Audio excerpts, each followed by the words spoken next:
If you game on PC, it's almost impossible to not have at least heard of Valve, creators of Steam, Half-Life, Team Fortress, and so on.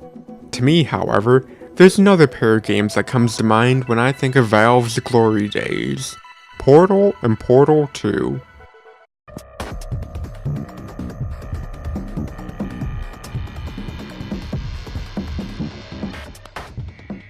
While most of Valve's games are ultra-violent, dystopian shooting games, Portal, in stark contrast, is almost nothing like that. While the violence is certainly implied, it never really goes beyond the implication. Portal is much cleaner than something like Half-Life 2.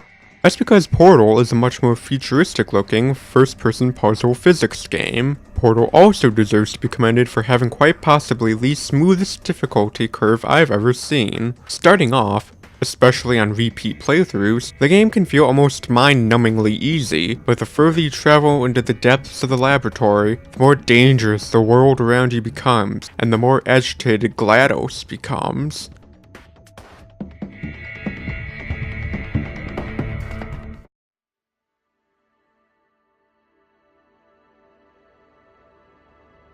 If the regular campaign is too easy for you, I suggest you try out the bonus maps, in which you have two options: Challenge and Advance.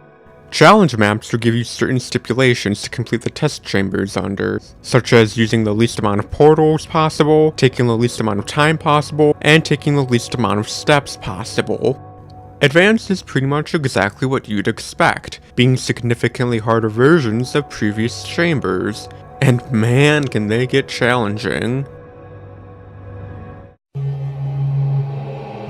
Everything feels fluid and responsive, running on the same physics engine as Valve's other games. Everything feels incredibly satisfying to do, and you'll be sent flying and reach speeds that Gordon Freeman only wishes he could achieve.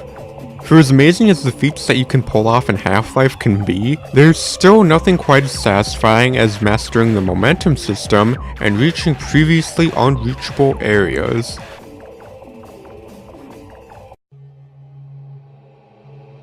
Portal is a pretty short game, but I don't think that's really fair to hold against it, as it's consistently fun from start to finish. Games like this and Sonic Generations show it's best to have your game focus on the high points from beginning to end, while letting all the tedious junk be optional.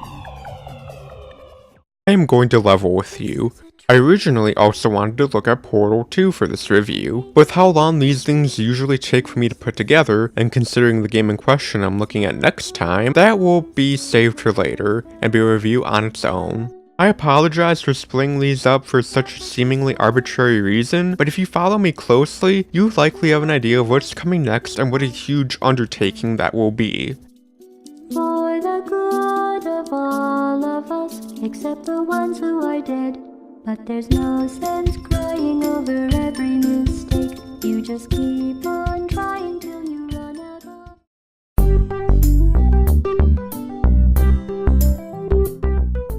Hey, thanks for watching. I hope you enjoyed the video, and if you did, consider supporting me on Patreon or Ko-fi. Patreon donors get access to the raw, unedited audio for video reviews, access to videos a week early, exclusive sneak peeks at upcoming projects like my videos and games. Regardless of all that, thanks for watching, and I hope to see you around.